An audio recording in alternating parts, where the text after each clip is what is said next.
This is the School Success Podcast, a podcast for school leaders to learn from other school leaders what's working and what's not, and to get inspiration and encouragement, as well as strategies to grow school enrollment, connect with families, retain teachers, recruit teachers, and everything in between. You guys are heroes, and I cannot thank you enough for pouring into this next generation that's coming behind us. My goal is you will take at least one thing away from every episode that you can take back to your school to make it better than it is right now.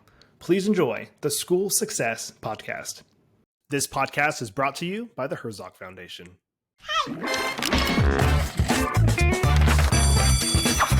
for school.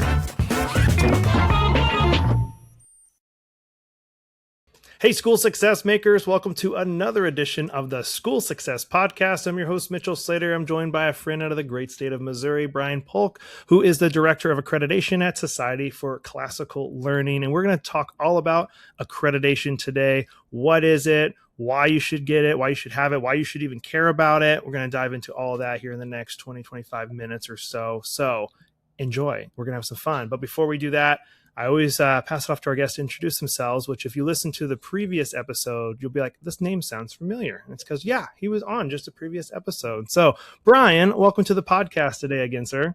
Thanks, Mitchell. Glad to be here. We're going to have some fun. All right. Now, I do have to do this. We just did it. Maybe there's another restaurant or another thing that comes to mind, but I have to. This is tradition here. So if I was to visit you in the Branson area where I know you are, what would you say? Mitchell, you need to eat this and do this to experience Branson, Missouri. All right, Mitchell. Do you play golf? I do. Not often and not well, but yes, I do. Okay. We've got a little hidden gem here. We've got Tiger Woods' first public course called Paynes Valley. Which is just a smidge south of town. It's an incredible golf course, and it has a restaurant at the end that's way up on the top. It's called the Mountaintop Restaurant, and I think it's probably the best place to eat and watch the sunset in the city. So two birds with one stone. Then we're going to go play golf. You're going to need to expense it on your account, though, not mine, and then we'll have dinner. Deal. I love it. And then you're going to let me win. Sure. Why not? Perfect. All right. Golf and food. I love it. That sounds like a great summer day to me. So, all right. As we jump in here for you, I know you were just on a previous episode, but tell me a little bit about yourself and what your role is. We don't have to dive into your whole background because I know you just did that, but tell me who is Brian? What are you doing with SCL? Yeah. So first of all, let me say congratulations to the ones that are still listening, even though this is a podcast about accreditation. I like to tell people that I taught chemistry for a long time, which was a little bit of a liability in social situations. People would say, oh, what do you do? And I usually try to say I teach because that's noble, right? And then people would say, well, what do you teach? And I'd say chemistry. And then I kid you not, Mitchell, they look at me and go, 9 out of 10 people would go, I hated chemistry. I'm like, thanks. I don't care for what you do, but I'm polite enough not to say that, right? But the good news is now I do accreditation, so they are interested about that. Then you're saying it's even worse. So you're like, I should just go back to saying I do accreditation for chemistry schools. So you're like, oh my gosh, yeah, exactly, yeah, for sure. No, so I'm the director of accreditation. It really it's been an incredibly gratifying project to build because what the Society for Classical Learning really cares about is promoting human flourishing by helping classical schools thrive. And so when we started working on accreditation, that was the big aha, was if we can come up with a way to do accreditation that's going to help classical schools thrive, then we should go all in. And so we built something that's reimagined. People say industry disruptors or whatever. We're not trying to do any of that necessarily, but we're trying to say that look, we recognize the value of accreditation, and we don't think it's all bad. We think accreditation has some baggage from being around for 30, 40 years and existing for varying purposes over time, and we can dig a little bit deeper into that if you want. But we came up with this system really based on if you think of accreditation as school improvement, and you think of accreditation, academic research, and consulting as kind of three modes of school improvement.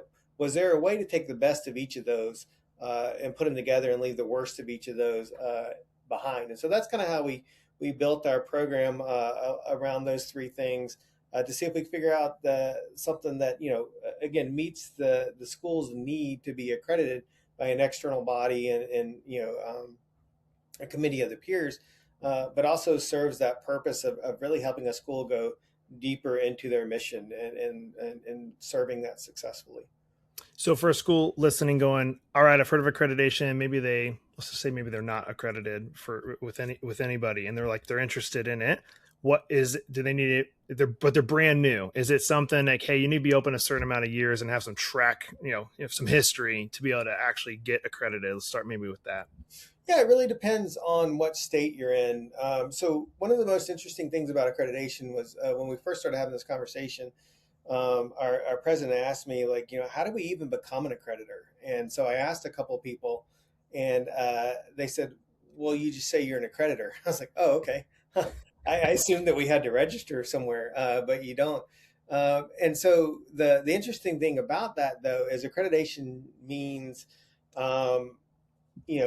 it means as much as the organization that you're connected to and the level of recognition that you get from a particular state. So all that say, if I'm launching a school in Florida, in the early days, I'm not super worried about accreditation. I have access to Step Up for Students. I have access to ESA funds from day one. I don't need to be accredited to receive those funds, right? So let me get out of the gate, figure out what I'm doing, get good advice, Herzog Foundation, working with organizations like SCL to get the school launched.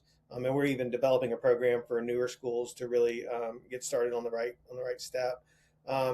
But if I'm opening a school in Texas, to have access to those funds, I do need to be accredited. Now, interestingly, in Texas, I actually have to operate as a school for 2 years before I can receive state funds. And so then that's kind of a different math that goes into a different calculus in terms of the value of accreditation and why I want to be accredited. Now, once the school is kind of up and running, and this would be true, I think, of the parents that are listening, when you're looking at schools for your children, go to their website, right?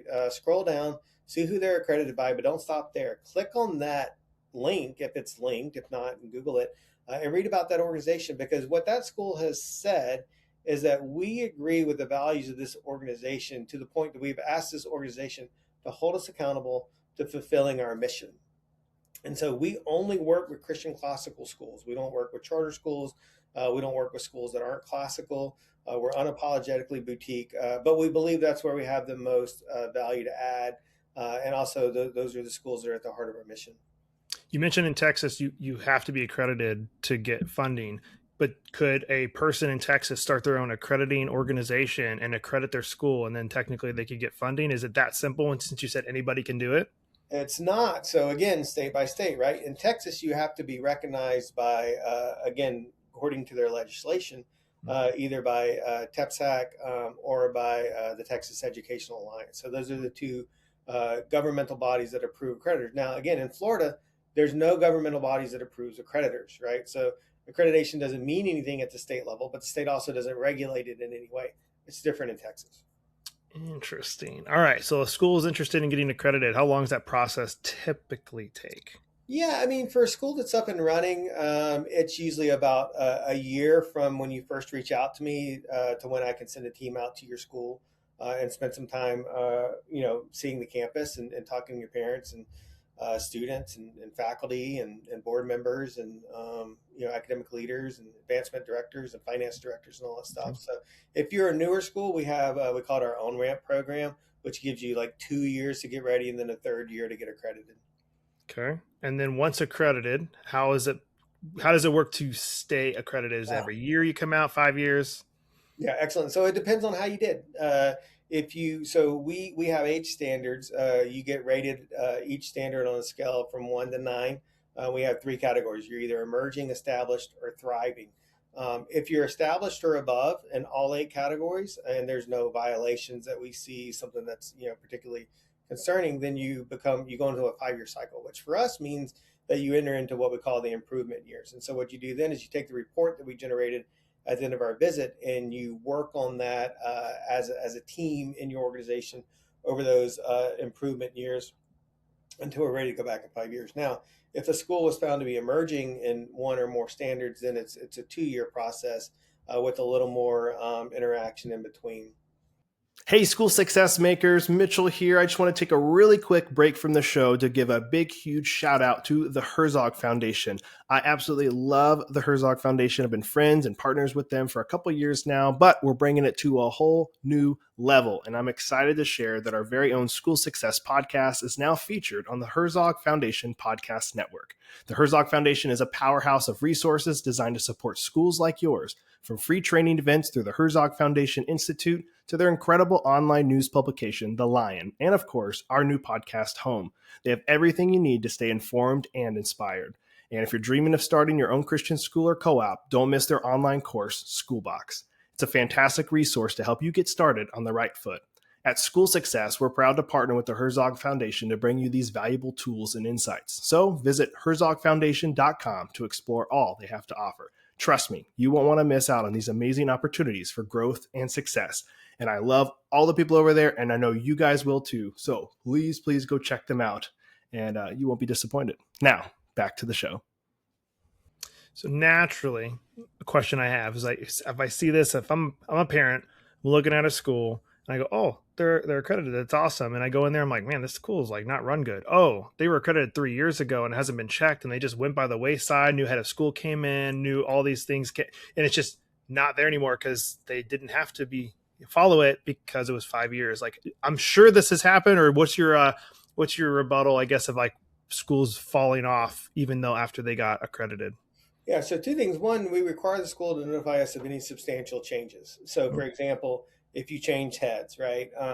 Or if, you have some significant change. So for us, for example, if you decide that you're not going to be classical anymore, or you're not going to be Christian anymore, right? Like all that, we'd have to be notified. And then, obviously, if you gave up your Christian or classical distinctives, you would be giving up accreditation. But in terms of like other, very significant changes, splits, anything like that, we would just come in and we believe accreditation is based on a relationship. And so we want to have those conversations with people that are in a relationship with us.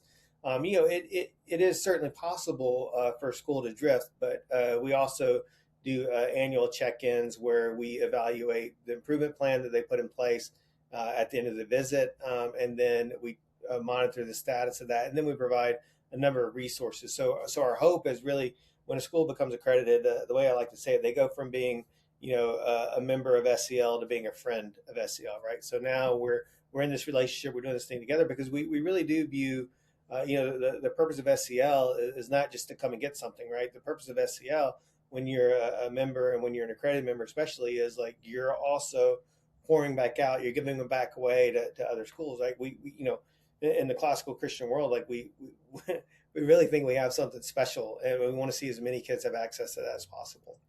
And I'm assuming there's a cost to this. I don't know if it's like a set thing, but what does that look like if a school's listening going, oh, we're not accredited, we want to pursue this? What does that look like? Yeah, it's based on tuition and enrollment. So it's a little bit different based on how established the school is in terms of the fee structure, just because we want to make sure that schools that are just getting started, it's not an overwhelming financial burden. And then schools that, have been in the movement for a long time, like we are asking them to give back into the movement. And then for accreditation, so let's say the school's going, all right, I'm listening, I'm not accredited, I want to do this. What are some of the things? Because, okay, let me rewind. This is one of the things I love most about the idea of accreditation and getting it done is you might be thinking you're doing good in so many areas, but what is that being? What are you comparing that to? Where is that coming from? Like, I think I'm doing good, but if somebody comes in like, hey, we have a framework for accreditation to say, hey, you are doing good in this area, but you're struggling in this area. So what are some of those things? Not to get like specific, but what are some of those things you're coming in and you're looking at when you come in for these accreditation visits to go, oh, are you enrollment, is it, your biblical literacy when you're teaching? Like, what are some of those things that come out? Yeah, that's a great question. So the way we built ours, and really it's interesting because we didn't build our standards and indicators for accreditation. We just built them as an organization to define what we mean by thriving Christian classical schools, right? As classical Christian educators, we're often guilty of throwing words around without any real substance to them. But when we built our standards indicators, again, locking people in rooms and saying you can't come out, what really came out of that process was 8 standards. And interestingly, 4 of them are what independent school management, ISM, would call mission support. And 4 of them are more the mission delivery. So in our view, kind of holistically of a school, like, different organizations have emphases on different things. Like, I feel like we try to look at all aspects of a school from all different perspectives, because I think that, so sometimes I'll tell people that, if I go to a school and like your test scores are great, like your average ACT score is a 29. Okay, great, right? That doesn't mean you're a great school, right? That just means that your students have a great score. It also means that could change at any moment. So what I want to do is I want to get further upstream, like where we start with our governance standard, right? How's the board doing? What's the relationship like between the board and the head of school? How's the executive team, right? So again, we're here, we're working down, right? And then once you get down to the executive team, the people that report to them, like, finance and facilities. So you think about the financial solvency of a school. Like, are they charging enough tuition? Like, do they make enough money to actually run the school? Are they overly reliant on fundraising, like in a way that's not consistent with their mission? Advancement facilities, those kinds of things. So that's our mission support piece. Now, the mission delivery piece is kind of more what you're talking about with like biblical worldview, biblical literacy, those kinds of things. And so our 4 standards there are Christian, classical, school culture, and student experience. So first, we want to know that the school is Christian, like at its core. Like, it's not just in name only. It doesn't just say it's Christian, but this is like something that impacts every single faculty member. They pour into the lives of students in their care. The board is committed. The leadership is committed. And then, of course, with that classical distinctive, like, we want to know that, it's not just, oh, we teach Latin, so we're classical. We're like, no, like we believe classical education is Christian education. And so we want to make sure that there's a fully developed understanding of what it means to be a classical school or classical Christian school. Then we know how the faculty are doing, and then how the students are doing.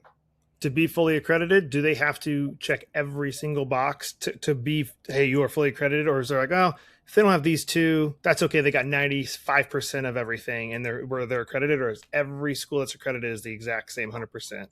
No, so it depends. So what we've done, the way we built our standards and indicators, we want it to be more like a portrait of a graduate.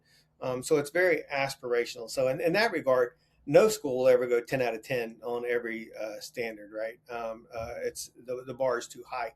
But we felt like that was a more effective model than kind of having this low bar clearance. So typically an accreditation process would be checking boxes, bureaucracy, meeting a minimum threshold, right? And we felt like we wanted to call schools to a higher goal, a loftier goal. And so typically what would happen is a school, there's 10 indicators for each standard. And so, yeah, they could have a lower score on 1 or 2 indicators and be fine. Their average score on the standard could still be in the thriving category, right? Now, there are a couple of what we would call non-negotiables, right? So if a school is Christian in name only, if a school is classical in name only, if a school is not financially solvent, meaning we don't know if the school is still going to be in operation next year, or if there's a dysfunctional relationship between the board and the head of school, right? That would be an indication that this school is not quite ready for accreditation. What's the easiest thing to get approved on from your accreditation? The hardest thing to get approved on? That's a good question. I will say, so we're 3 years in, we're just under 50 schools. I've been impressed with how well schools understand their Christian and classical identity. That's been healthy. Schools have, like a lot of schools need to do a little more work on, kind of organizing and integrating their curriculum and understanding better how your scope and sequence like informs daily instruction, that kind of stuff. Professional development, teacher pay are always things that we're encouraging more of.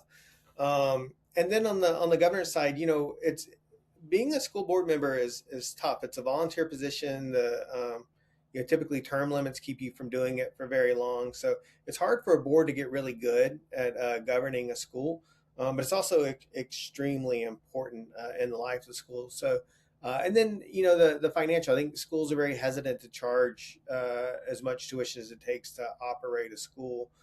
So they're, if you're not charging what it costs to run the school, then either you're underpaying your teachers, right?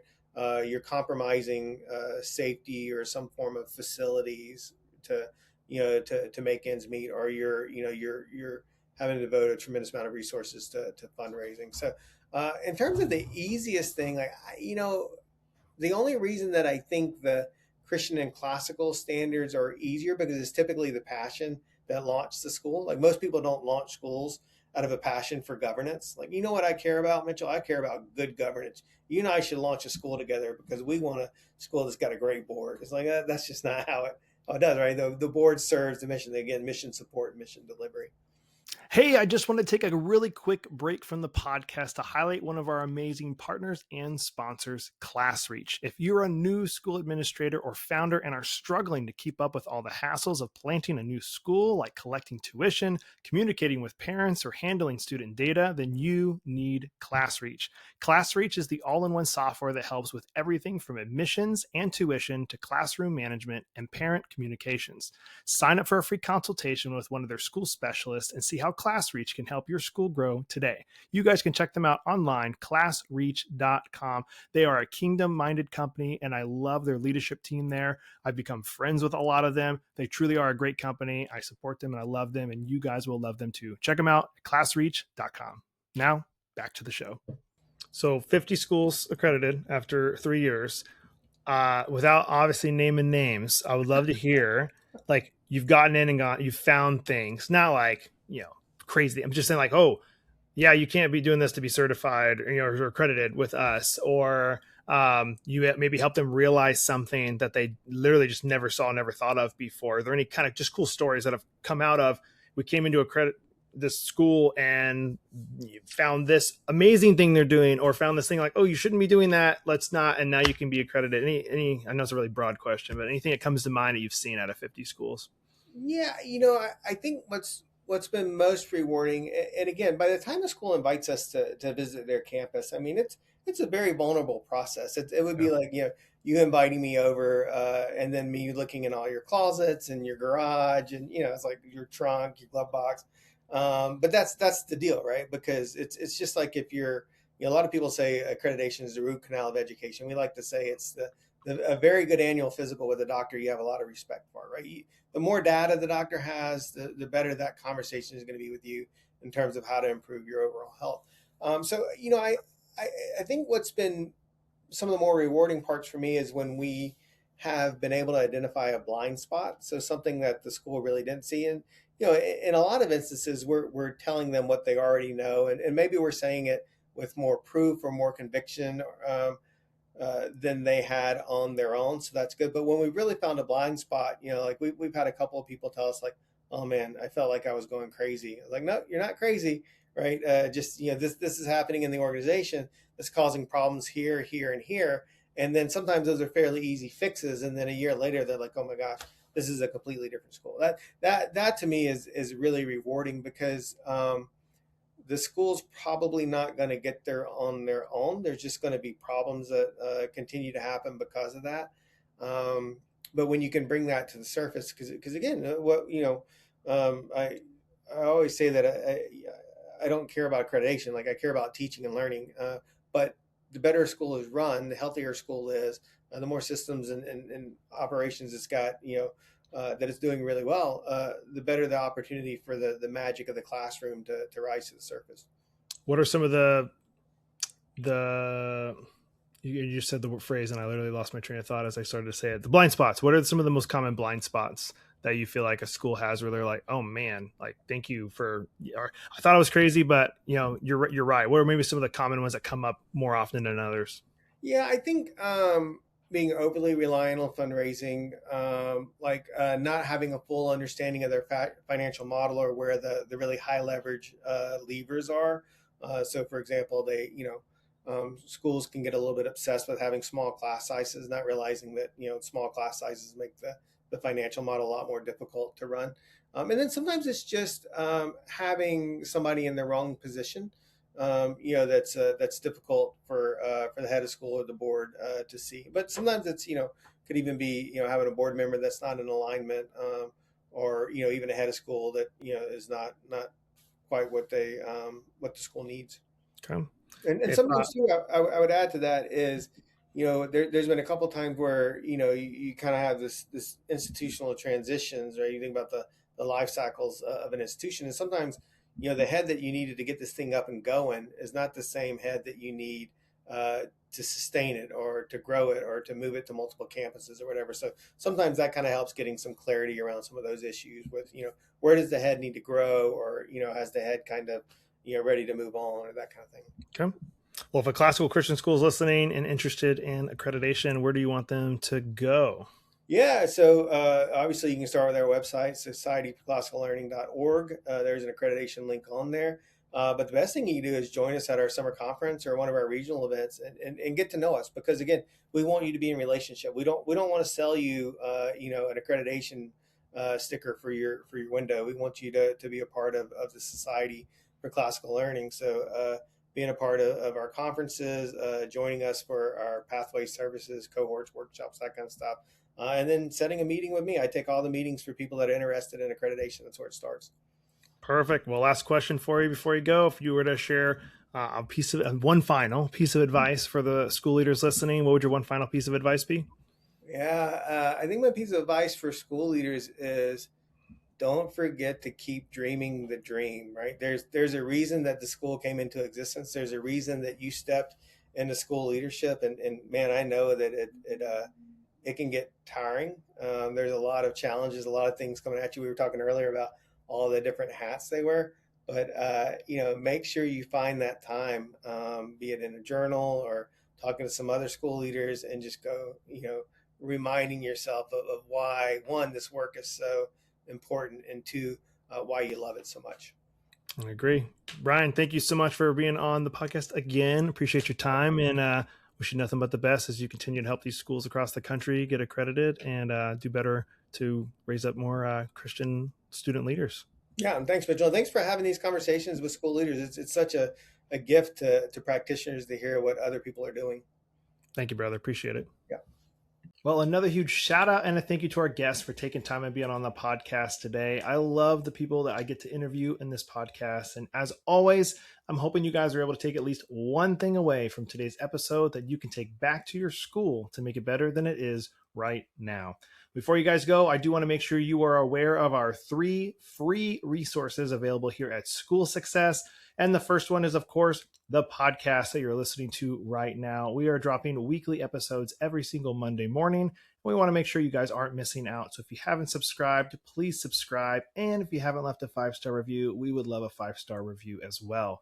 The second one is on our website, schoolsuccessmakers.com. In the top right-hand corner is a button, School Success Report. You just click that and sign up for that. We send it directly to your inbox every single week.